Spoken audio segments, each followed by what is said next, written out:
My husband applied for a job in June or July. It was June, middle June.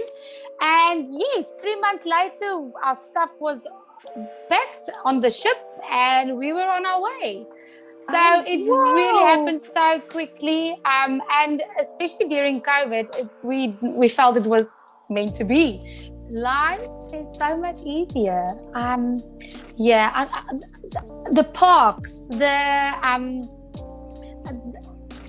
transport, public transport, it's safe. They used to call it that. Wow. And so we chose not to live fearfully. And then when we came here, and there was really this freedom. I'm Dr. Chamonix, ex-corporate and academical, turned CEO and board member of several companies and mother of 4 little extraordinary kids.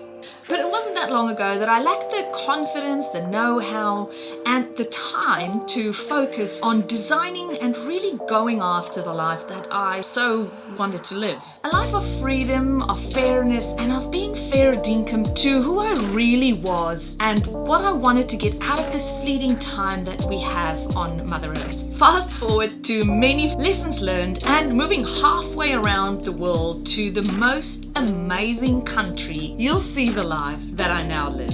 One that gives me more safety and freedom than I ever thought would be possible, and that really only existed as a daydream while I was living in South Africa. I created Chamonix TV to give you true spot advice on how you can also live a life in this amazing country, and so that you can see how another couple like us now live in Australia with 4 little kids here in Down Under. And I'll be providing you with step-by-step strategies so that you can make your Aussie dream a reality too. If you're a keen future Aussie who's looking to create a life that excites you and offers you safety, freedom, and opportunity, you have come to the right place, my friend. Welcome aboard.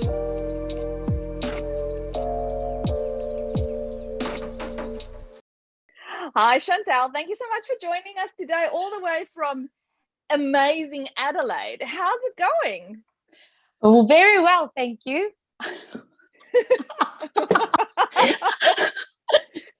I had to switch over to English.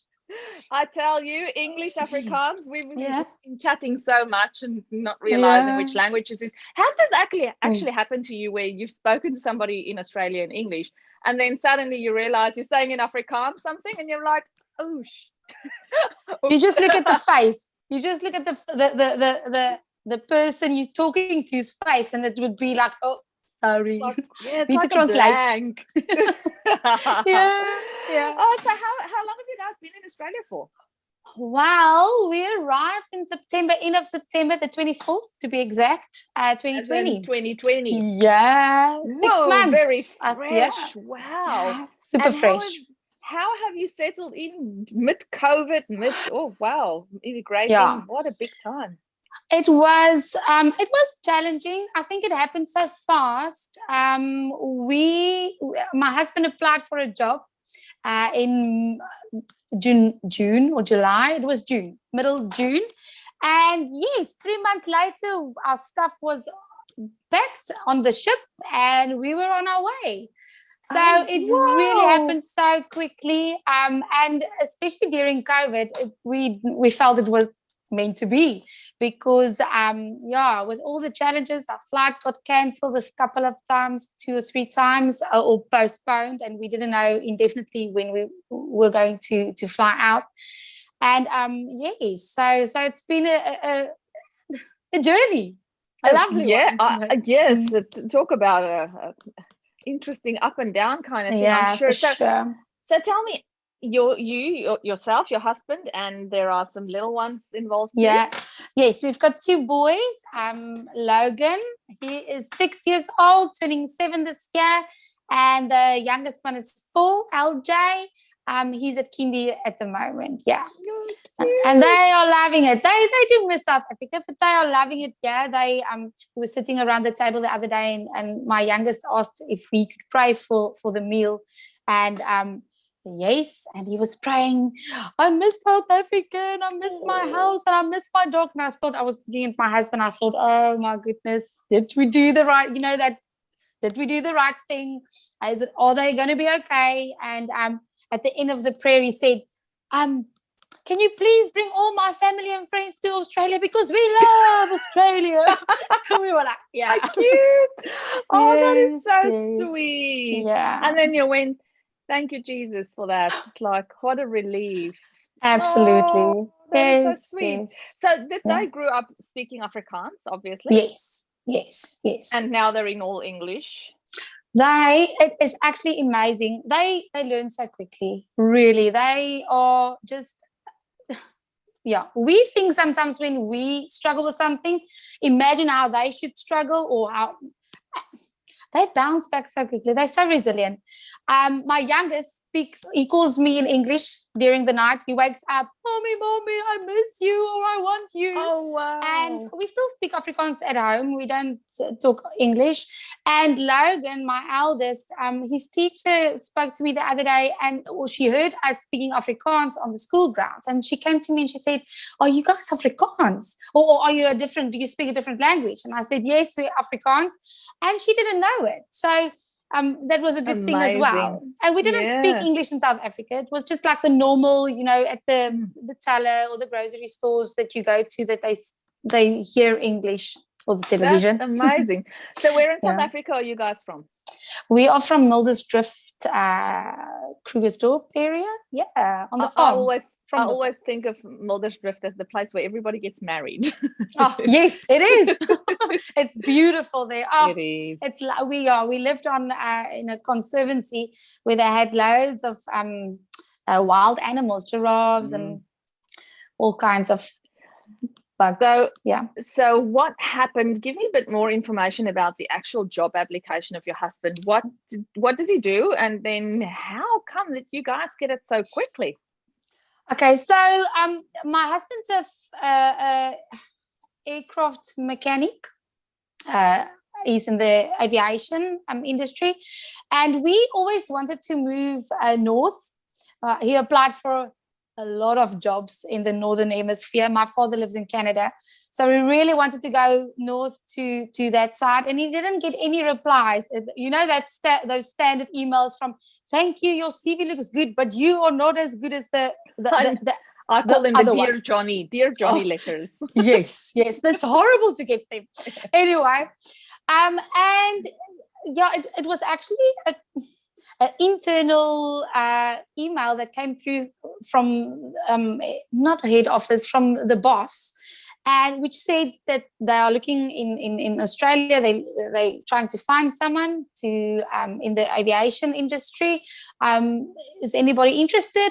And he said, I'll apply just to see what the salary is like. We never wanted to come to Australia, never. And we didn't like Australia. We didn't like iPhones. We didn't like Australia. We didn't like the Toyota. No, we drove a Land Rover in South Africa.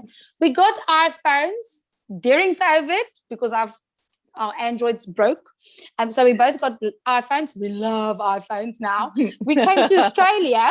We love Australia. And we don't have the Toyota yet. Still struggling with that one. Yeah. So he applied just to see what they say. And yes, a week later, that was actually on the 17th of June. A week later, he got the job offer. And we were very fortunate. The company paid for everything, visas. We had to get a waiver ban letter. They did all of that. The flight tickets, the container. Yes, the container. Everything. So we were very, very blessed. I think usually not normal people, the people that normally come to Australia or immigrate needs to do all those things on their own, but it's so I think with the company's help it happened a lot quicker, especially during COVID times. But I've heard about other families that also did it quite quickly, but not in COVID times. I think that's a different story. Yeah. It's very different. So with the flight, you said you had some cancellations. How did that process actually work? So you just called Flight Centre or any, similar company like that and said, we want to fly? Yes. So the company once again did all the arrangements with the agency. They worked through probably a Flight Centre or something, and so they kept us on par, sê jy dit, op datum, up to date. Yes, yeah. And so our flights got cancelled, and they didn't know when it would be rescheduled. It got cancelled three times. I think 3 times. It was very traumatic because we were in an empty house with our stuff already on its way to Adelaide, and we were there in an empty house. It sounded like a bathroom everywhere we went. So it was rough, but it was yeah. Okay, so that was September. Yeah. No, so when we flew out was the 24th of September or the 22nd of September. It took 2 days to get here. Oh my word! Did you fly over Dubai or somewhere? Yes, Dubai or Abu Dhabi. Can't remember which is not Dubai, Abu Dhabi. Okay, yeah. And yes. I had a stop over there for like 18 hours. It was quite long, but it was dead silent. There were almost nobody. And then the flight to but it was amazing. It was, and then the quarantine. That was actually, I think that was so good, the 2 weeks in quarantine. I know all these Facebook groups, there's horrible information and all, people have horrible experiences in quarantine, but our experience was amazing. It was like a reconnection after all this, traumatic, living in the house, don't know when we are going, don't know if we are going, because permanent residents, people that have PR struggle to get back, and people with citizenship struggle to get back. And here we've got a visa for A2. We didn't know if we would be able to come. But the quarantine, it was, we as a family reconnected, and we had an amazing time. Just before it was a storm, then it was this calmness of 2 weeks, and then it was a storm again to adapt and get used to the new environment and the new culture and everything. So was the quarantine in Adelaide or in Brisbane or Sydney? No, it was in Adelaide. Yes, okay. Yes. Yeah. And the accommodation that you got after you moved out of quarantine, was that, did you get a rental, or how did you, and what are you in a house or an apartment, or how have you settled in? Okay, so when we got out of quarantine, we went to an Airbnb. We stayed there for 6 weeks, and about 3 weeks before we had to move out of the Airbnb, we started looking for housing, and that was quite hard. That's something that's very different than South Africa. In South Africa, you are very happy as a person, a homeowner, if you find people to rent your house, where you're very happy to find a rental. It's like you want the competition for it's very hard. Yeah, you apply for a rental or inspection, and there's 40 people outside of the house all waiting to go inside, have a look. And it's like a competition, like you said, and you've got 15 minutes to quickly go through the house, and then the first one out, you need to charm the estate agent, the estate agent. Yeah. Yes. So I immediately said to her, "I love this house. It's gorgeous. It's so close to the school." And then she said, "Send me your resume." And that was also one of the tips we received, to have a resume before we came, and we didn't think much of it. Having a resume to find a house, whatever, and that was last on the list. And that was, we put like a cover letter in front of the resume, to say who we are as a family, and I love cleaning, and we love spending time. And you never have parties, and no. We always do stuff outside the house. We love gardening, and Ooh. nobody does it for you. We love doing it. And we got the rental after a couple of houses that we viewed. Yeah, so that was quite something different. Yeah, I'm glad that you got it so quickly, because as you said, there's a lot of people who struggle to get rentals. But going Airbnb is the way these days. For sure. That in-between phase. Tell me a little bit more about your children and the schooling system. So your 6-year-old had started school in South Africa, yeah? Yes. He was in grade R in South Africa. So he came here and he begged me. So in South Africa in 2020, we didn't almost go to school the whole year. We were in lockdown most of the time. And so he really wanted to, he missed friends and just socializing. And we had we were privileged enough to just go to school. We don't wear masks in Australia, and in South Africa we had to wear masks everywhere. So he begged us to go to school. So it was the last 6 weeks of 2020 school term, and we enrolled him. I'm very happy about that, because that's also another thing that we don't necessarily know as South Africans coming to Australia, is the zoned. You need to, if you want to enroll your child in government school, you are zoned. So you can only enroll your child where your house, in the zone that your house is. Yes.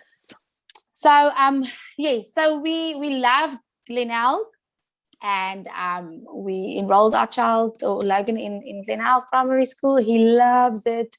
He was in reception. That was the other thing. They didn't learn how to read and write yet in South Africa. And when he got here, the children already could read and write. That's interesting, yeah. Yes, so often the South Africans think that the Australian schooling system is so behind South Africa, and that in Australia it's so much easier. In South Africa, people are more advanced with the academics. But I found that what you're saying is quite true.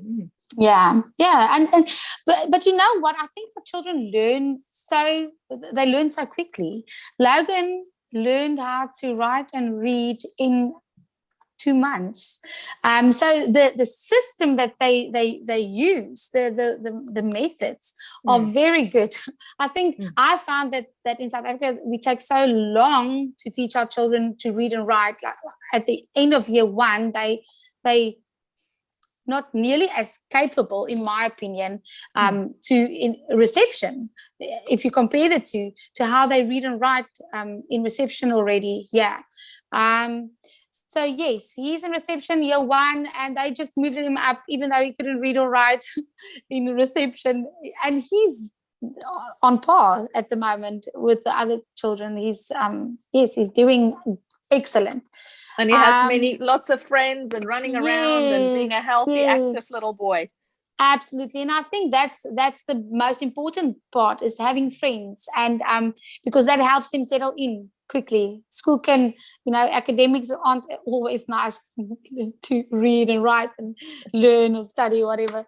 But if you have a friend, recess time and break time and snack time is always fun. So I think that's important. Yes. And LJ,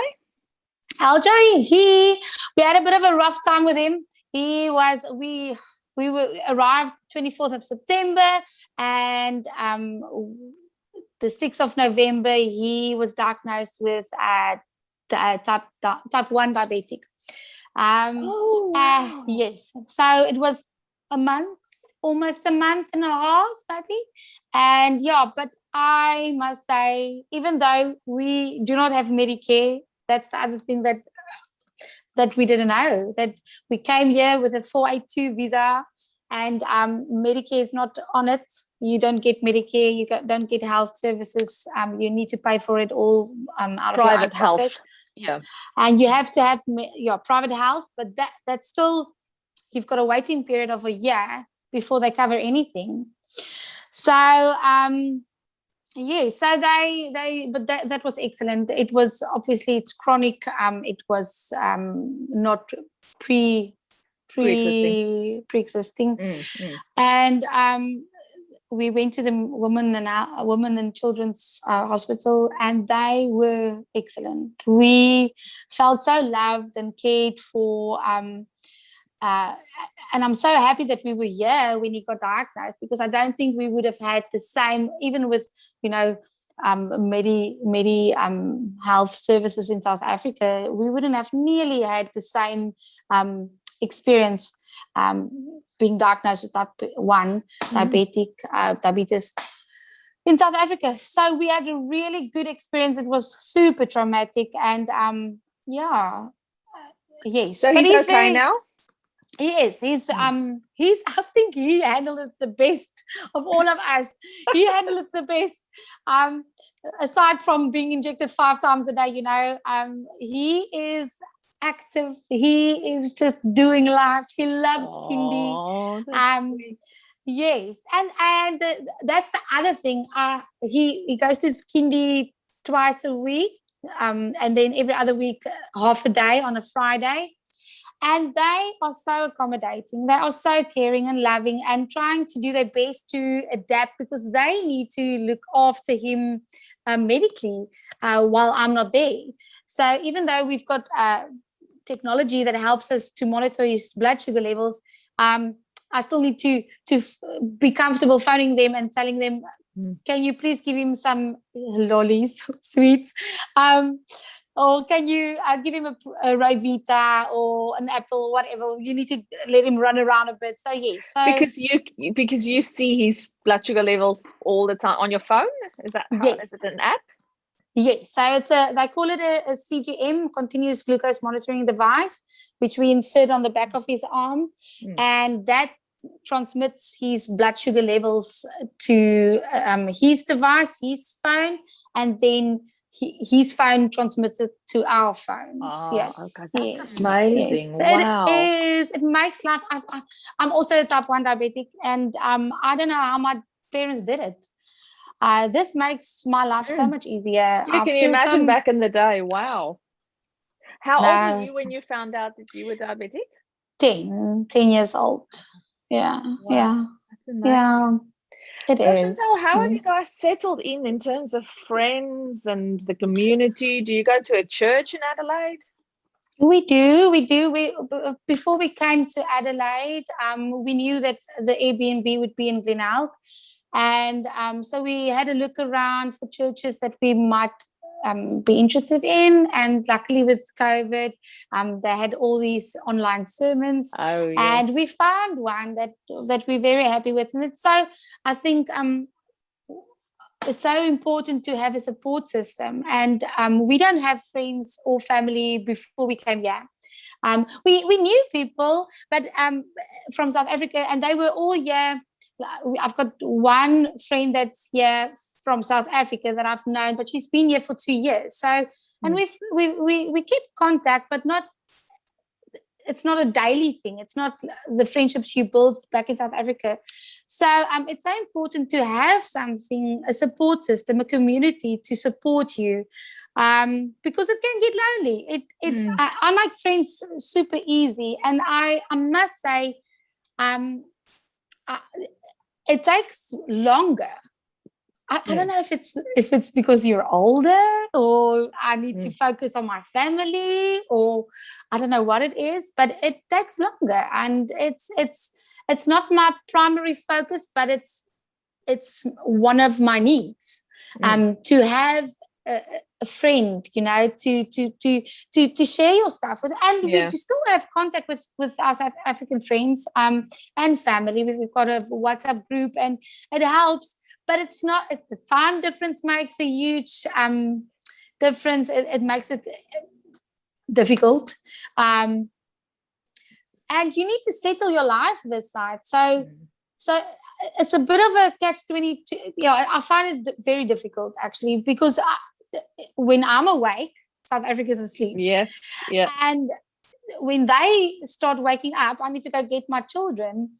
And then it's rush hour for you. Rush 5 hours. Yes, exactly. And then it's getting the dinner ready, and then they might want to chat, and I don't have time, or I want to chat and they need to finish for work or get ready for work.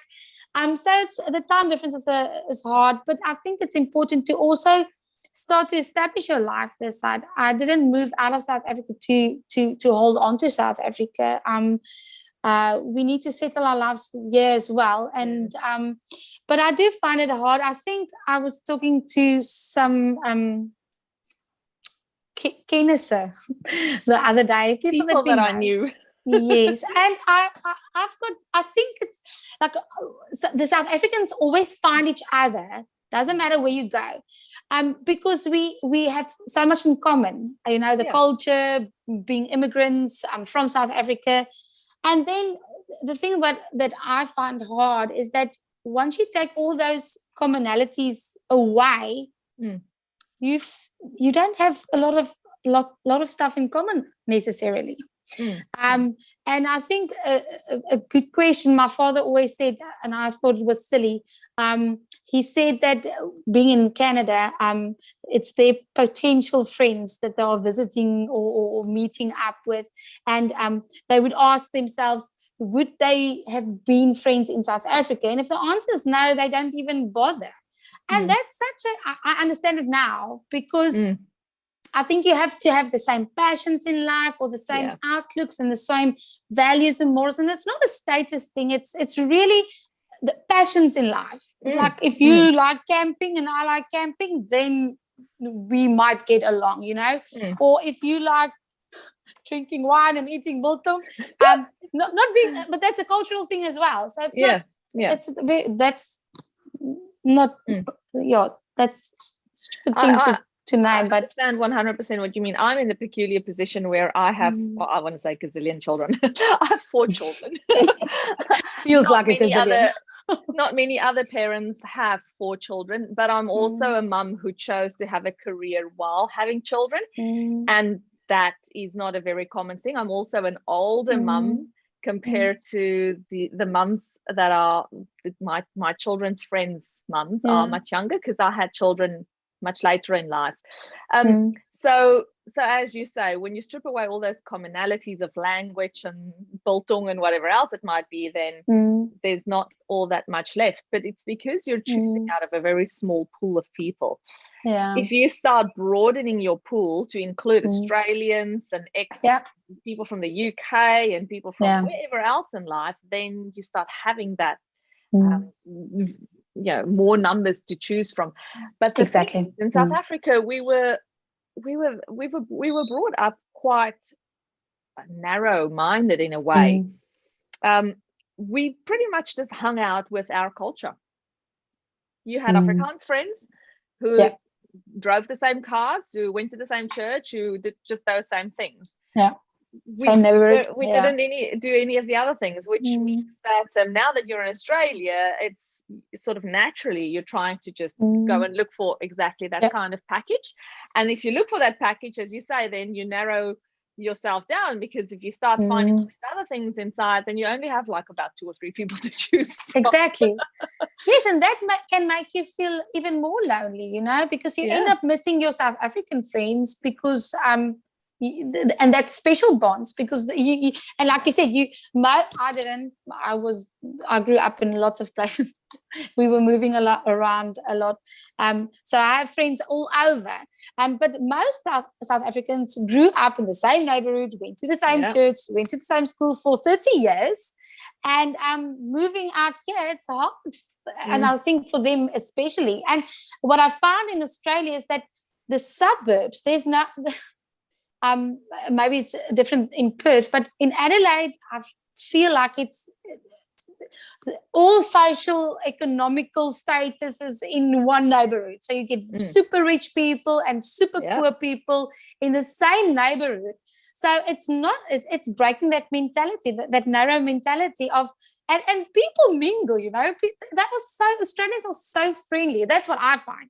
They're so friendly and so accommodating. And at this stage, I sometimes prefer to mingle more with the Australians than the South Africans, because some South Africans are so negative. So, you know, it's either about South Africa, and I know the country's in bad shape. I know.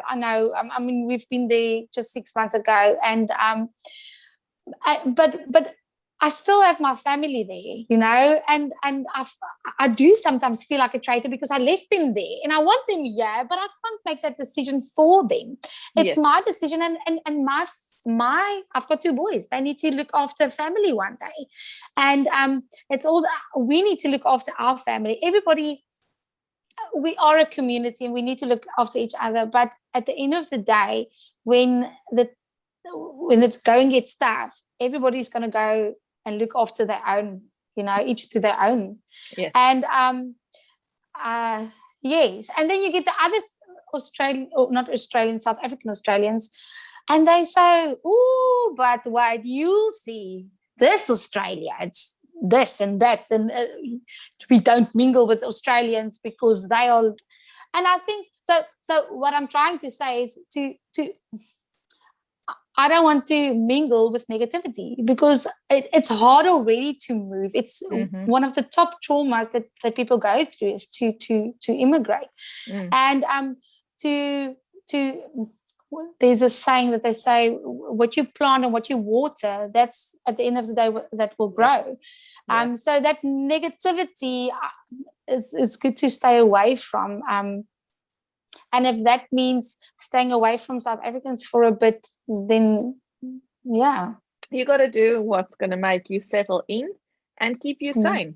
There are exactly South Africans. They are there. Absolutely. There are negative ones, but you know what? It's a choice that you're going to have to make in life, and you're going to meet people and go, yep, this person is picking me up and it's helping me, and this person is not being good for my soul. So we'll just stick with this and side. I think what's important to realize as we speak, I thought about it, is that we as South Africans go through different stages of grief.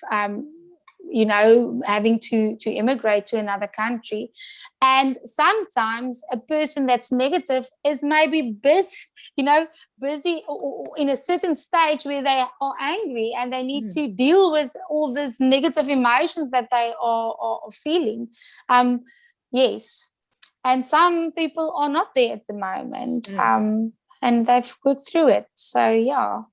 So talking about the positives, what's been the biggest things that stand out for you about Australia? What do you enjoy so much? How did Australia win your heart over? Because you weren't planning on coming. No, not at all. Oh, life is so much easier. The parks, the transport, public transport, it's safe. It's I didn't in South Africa. I never felt, I'm not afraid person. I don't like to. It's not that I'm not afraid. It's just that I choose not to be because I think it can take over your life, and I don't like the feeling of being afraid. So I choose not to be. Maybe I'm stupid. I don't know. So, but coming here, I never knew that I was actually afraid. In South Africa, it was like a weight lifted off my shoulders. We didn't lock our house in South Africa. We lived in what they call it Muldersdrift. I didn't lock my car. In Muldersdrift. Wow, they used to call it that. Wow. And so we chose not to live fearfully. And then when we came here, and there was really this freedom and really being safe, not just, I almost want to say pretending to not be afraid because I won't be able to deal with all those emotions. It was relieving. Walking with a book club, and I have to walk home 10 o'clock at night. And it's just it's about 3 blocks away from here. And I took a video and I sent it to my friends, and I said to them, I'm walking in the night, and at night, and the only thing I'm actually afraid of is the big spiders or snakes. You know? So that's really nice. I love that. The parks, the jungle gyms everywhere, like not even 500 meters apart from one another, where the children can play. They love it. It's so child-centered, and that's what I love about Australia as well. If your child's sick, your child comes first. It's not job first, and that's why I feel like in South Africa you feel guilty. Yes, we don't have any credit cards here. In South Africa, we had a credit card and we had 2 incomes, and here we've got 1 income, no credit card, and life is doable. It's we live from paycheck to paycheck, but it's not. And we've got Australia's got this awesome bank where you can create different. I won't say the name, but you can create the different accounts. And that's awesome because we've got a spending account, we've got a grocery account, we've got the necessities account, we've got a fire extinguisher. So it's so cool to have all this freedom. It's almost like financial freedom that we've got. Even though stuff is more expensive in Australia, I feel like you get further with your money. But if you're just clever in how you spend it, there's always a sale on somewhere. That's yes. Place. I call Australia the country of sales, like a closing down sale and a liquidation sale, and whatever sale, end of year sale. I'm like, really? So many sales. And I love a sale. I love a sale. I will make my husband bankrupt with sales. So yes, it's hard. That's why we've got a spending account that you can do whatever you want. You have access to. Yeah. And then I said public transport, everything works. Like the registration offices, you walk in 5:30, they close at 6 o'clock, and they still help you, so stuff like that. Tim Tams, my absolute favorite. Logan, which flavor?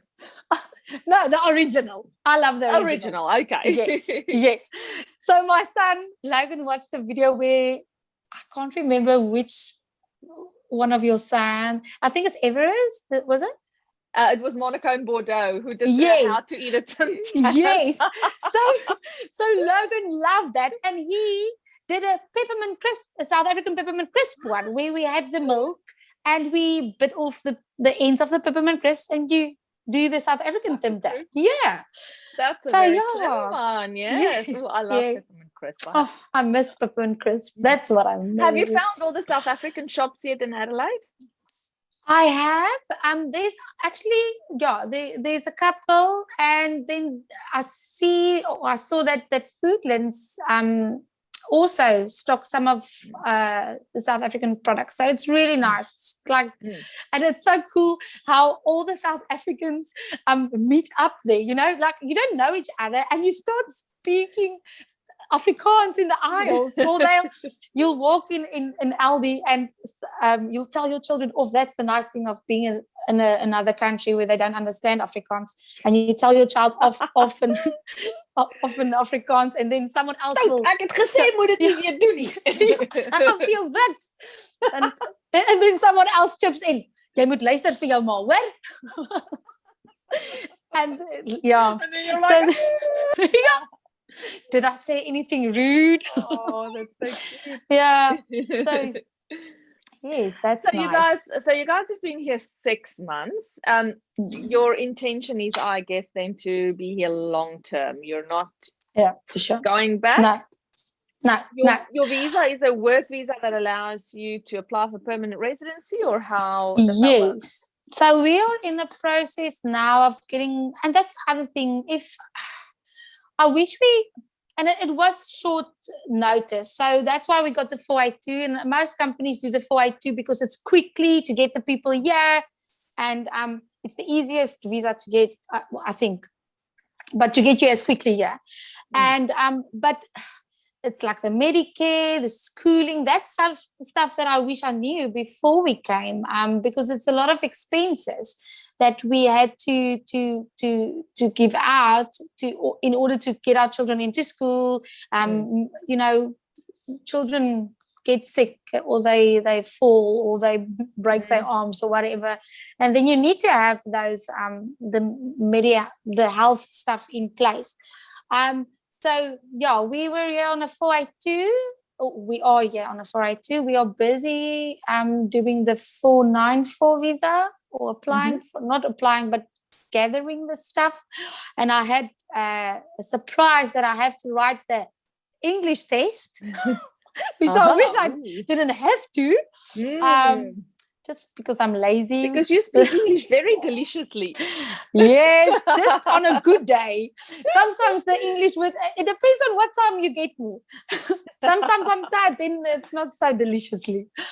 Yeah, so yeah. That's interesting. So you have to do the English test, and your husband as well. He did it already to get the 482. He had to do it. Yeah. Okay, but that's good because it's just going to give you more points on the application. So absolutely, yeah. No, yes, and if I want to, back in South Africa, I was a teacher and a specialized wellness counselor, and in order for me to be able to do a what do you call it, a profession assessment to see skills assessment, I need to do the IELTS anyway, or the English test anyway. So that's something I wish I knew as well. Yeah, or not, I did know, and I must say the academic transcripts to do it before you come. But we were in COVID with everything in lockdown, so I couldn't do the transcripts. So if I had to do it over, I would have those transcripts with me, because to get those now from here is quite a harder.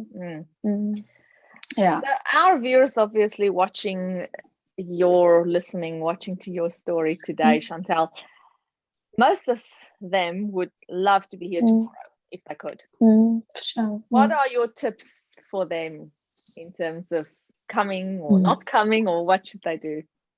I would definitely come. I wish we did it.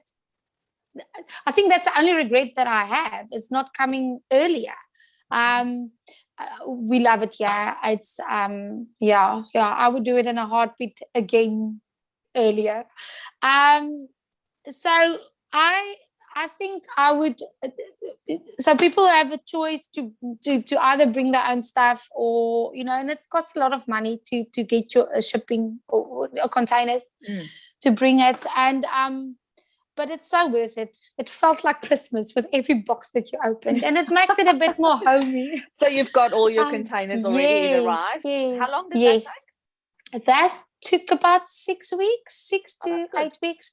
It was during COVID. In COVID, it went quick. Because it was 2 weeks in quarantine for you, then 6 weeks in the Airbnb, and that's about 8 weeks. So pretty much by the time you moved into your house, you had your stuff. Awesome. Yes, I think we were here 2 days without anything in the house, sleeping on the floor, and that was and then our stuff came. It was so that I would do again. Bring my stuff, especially if you've got we've got a lot of antique stuff, and it's so easy. That's the nice thing of Australia, is on Marketplace you can buy cheap furniture from someone that's in good quality still. You can go to IKEA and buy a whole new house there. Oh, I love IKEA. Oh my word. Yes. I think most of what you can see here is from IKEA. I love that place. Yeah, that's the only reason I wish I didn't bring anything. So but yes, so it's easy enough to buy new stuff. I just don't know if I would have the value for your stuff. Would you really get it in South Africa by selling it? So that's something to weigh up. We also brought some wine over, South African wine, about 32 bottles, and that I must say we did pay more because you had to buy it, and then you had to pay tax on it as well. Yeah. Yes, but I would do that again, because it's whenever we miss home or we've got something to celebrate, which is often because life is a celebration. Exactly, because you find things to do. Make time for celebrations. Yes. Always. I can find anything to celebrate. And then we open a bottle of wine, and then it's nice. Australian wines are so good. They are so good, you would know. But it's just that little bit of home. Yeah. That little bit of home. We also brought a biltong maker with. So that's also that is very nice. So have you started making biltong yet? Yes, we did. Yes, the next batch should be hanging I think by the end of this week. Have So you yes, made kangaroo biltong yet? We had kangaroo, but not kangaroo biltong. And that's something to get used to.